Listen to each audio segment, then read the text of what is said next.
कहानी का शीर्षक रहस्यमयी गिरनार पर्वत का सफर। रूपरेखा। यह कहानी नीरज और समीरा की एक साहसिक यात्रा के बारे में है, जो गिरनार पर्वत पर स्थित एक रहस्यमयी द्वार और उसके अंदर छुपे ज्ञान और रहस्यों की खोज में निकलते हैं। उनकी यात्रा न केवल भौतिक संघर्षों से भरी होती है, बल्कि उन्हें अपनी आंतरिक शक्ति, विश्वास और धैर्य की परीक्षा भी लेनी पड़ती है। अध्याय 1।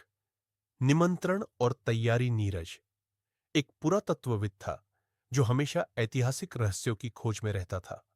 उसे गिरनार पर्वत के बारे में एक प्राचीन ग्रंथ मिला, जिसमें यह कहा गया था कि इस पर्वत के 5वें शिखर पर एक गुप्त द्वार है, जो केवल सूर्यास्त के समय खुलता है और वहां पहुंचने वाला व्यक्ति एक नए आयाम में प्रवेश करता है। नीरज इस चुनौती को स्वीकार करता है, लेकिन इस सफर में उसे एक साथी की आवश्यकता होती है।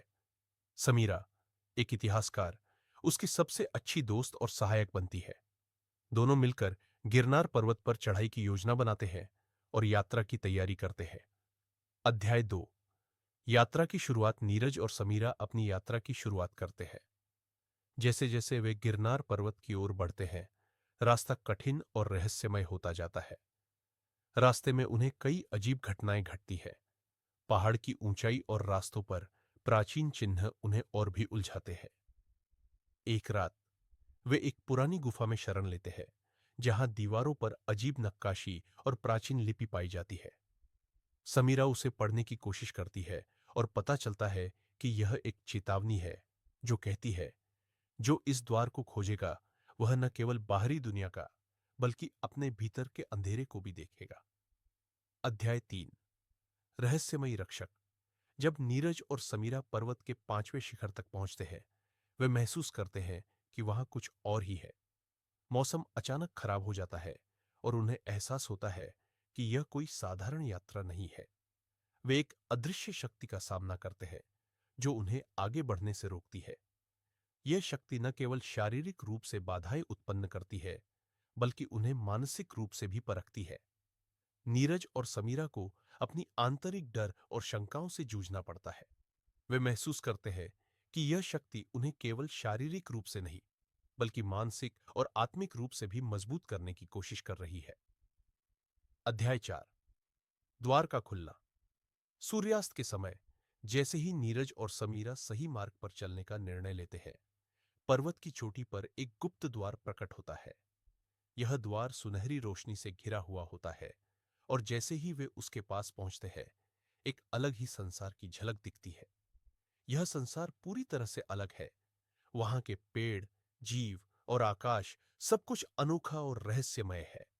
वे दोनों इस नए संसार में प्रवेश करते हैं, लेकिन यह भी पता चलता है कि यह जगह केवल ज्ञान नहीं, बल्कि अतीत और भविष्य के रहस्यों से भी भरी हुई है।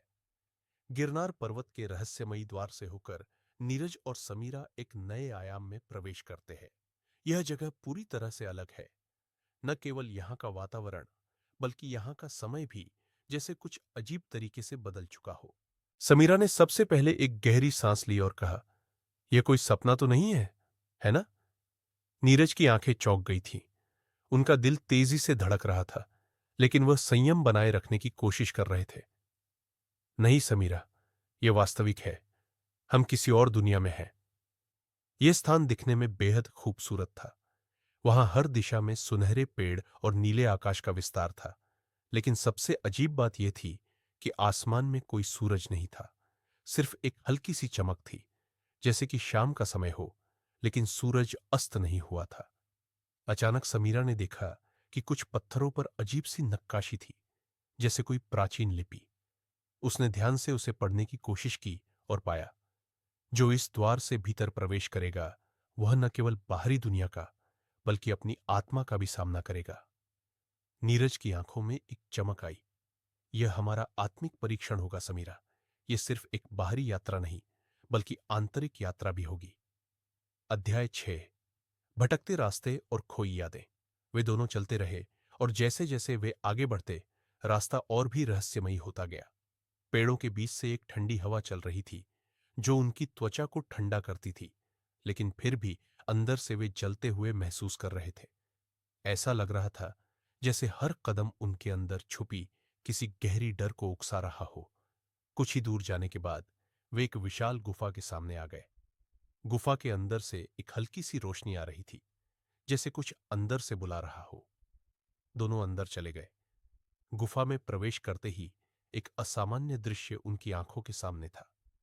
दीवारों पर अजीब चित्र थे और वहां के हवा का वातावरण भी अजीब था। समीरा ने एक चित्र की ओर इशारा किया। वह चित्र किसी समय की एक और तस्वीर जैसा था, लेकिन जब नीरज ने ध्यान से देखा तो उसकी आंखों में शौक की लहर दौड़ गई। वह चित्र उनकी खुद की थी, नीरज और समीरा का।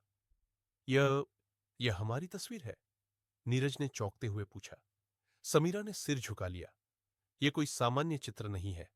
लगता है जैसे हम यहां पहले भी आ चुके हैं और यह कोई पहली बार का सफर नहीं है। अध्याय 7। असली परीक्षा। जैसे जैसे वे गुफा में गहरे प्रवेश करते गए, उन्हें हर कदम के साथ अपनी यादें और अनुभव सामने आते गए। एक जगह समीरा ने एक पुराने पत्थर पर लिखा देखा, तुम्हें अपनी सबसे बड़ी भय का सामना करना होगा। यह संदेश उन्हें चुनौती देने जैसा था। जब वे और आगे बढ़े तो एक और दृश्य सामने आया। यह वही दृश्य था जो उन्होंने पहले कभी देखा था, लेकिन अब कुछ अलग था। अचानक एक घना धुआं फैल गया और जब वह साफ हुआ तो वे दोनों अपनी आंखों में हैरान थे। वह जगह एक खाली मैदान में बदल चुकी थी, जिसमें एक विशाल सर्पिल आकार की आकृति खड़ी थी। आकृति को देखकर नीरज का दिल तेजी से धड़कने लगा। यह आकृति उनकी यादों से जुड़ी थी और यह उनके भीतर के सबसे बड़े डर का प्रतीक थी। समीरा ने नीरज की ओर देखा और कहा, यह हमसे उस डर का सामना करवा रहे हैं जिसे हम खुद से भी छिपाते हैं। क्या यह हमारे अतीत की किसी गलती का परिणाम हो सकता है? नीरज ने सोचा। समीरा ने कहा, यह हमारी आत्मा के सबसे अंधेरे कोने को उजागर करेगा। हमें इसे पार करना होगा। अध्याय 8। संघर्ष और विजय मोड़। यह मैदान अब एक संघर्ष स्थल में बदल चुका था। आकृति के पास खड़े होते हुए नीरज और समीरा को अपने भीतर के सबसे बड़े भय का सामना करना पड़ा।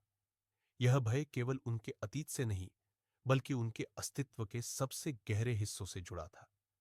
नीरज और समीरा को यह महसूस हुआ कि यह चुनौती एक मानसिक युद्ध है और इसके लिए उन्हें अपनी आंतरिक शक्ति का सहारा लेना होगा। उन्होंने एक दूसरे का हाथ पकड़ा और पूरे दिल से इस भय का सामना किया। कुछ क्षणों के बाद वे दोनों उस सर्पिल आकृति को पार कर गए और जैसे ही यह बाधा समाप्त हुई, उनके सामने एक नई दुनिया खुली। वह दुनिया किसी पारलौकिक और अद्भुत थी, एक ऐसी जगह जहां ज्ञान और शक्ति की कोई सीमा नहीं थी। हमने इसे पार किया, नीरज ने कहा और समीरा ने राहत की सांस ली। लेकिन यह केवल शुरुआत है। नीरज और समीरा ने उस सर्पिल आकृति को पार किया और अब वे एक बिल्कुल अलग दुनिया में थे। यह जगह शांत और सुंदर थी, लेकिन इसका हर कोना एक गहरे रहस्य से भरा हुआ था। जैसे ही वे इस नई दुनिया में कदम रखते, उन्होंने महसूस किया कि यहां का समय उनके अनुभव से बिल्कुल अलग था। ये दुनिया असल में क्या है? समीरा ने चुपके से पूछा, क्योंकि अब तक इस स्थान ने उन दोनों के मन में और सवालों को जन्म दिया था। नीरज ने आसपास देखा, फिर समीरा की तरफ देखा। यह शायद हमारी आत्मा के भीतर की एक गहरी परछाई है। शायद हम एक ऐसे स्थान पर हैं जो अतीत और भविष्य को एक साथ जोड़ता है। वे दोनों धीरे धीरे उस नए स्थान की ओर बढ़े जहां एक विशाल जलाशय था। जलाशय में नीला पानी लहरें बना रहा था और उस पानी के भीतर अजीब सी आभा थी। समीरा ने कहा, क्या तुम देख रहे हो नीरज? वहां कुछ है, किसी का प्रतिबिंब। नीरज ने ध्यान से देखा। जलाशय में किसी एक पुरुष और महिला के प्रतिबिंब दिखाई दे रहे थे, जो दोनों अजनबी लग रहे थे, लेकिन उनके चेहरों पर एक अजीब सी पहचान थी, जैसे वे कभी उन्हें कहीं देख चुके हों। क्या ये हम हैं? समीरा ने हैरानी से पूछा। नीरज ने धीरे से कहा, यह सिर्फ एक प्रतिबिंब नहीं है समीरा, यह हमारे अतीत की परछाइयां है। यह हमें याद दिलाने आया है कि हम यहां क्यों हैं और क्या हम उन रास्तों से बचने में सक्षम हैं जो हमने पहले चुने थे। यह दृश्य उनके सामने एक परीक्षा की तरह था। उन्हें अपनी पुरानी यादों, कदमों और भूलों से जूझना था। जैसे जैसे वे जलाशय के पास पहुंचे, वही दो छायाएं उनकी ओर बढ़ने लगी और उन्होंने महसूस किया कि ये छायाएं उनके अपने डर और खोई हुई इच्छाओं का रूप थी। क्या तुम तैयार हो? नीरज ने समीरा से पूछा, क्योंकि अब उन्हें सामने आने वाले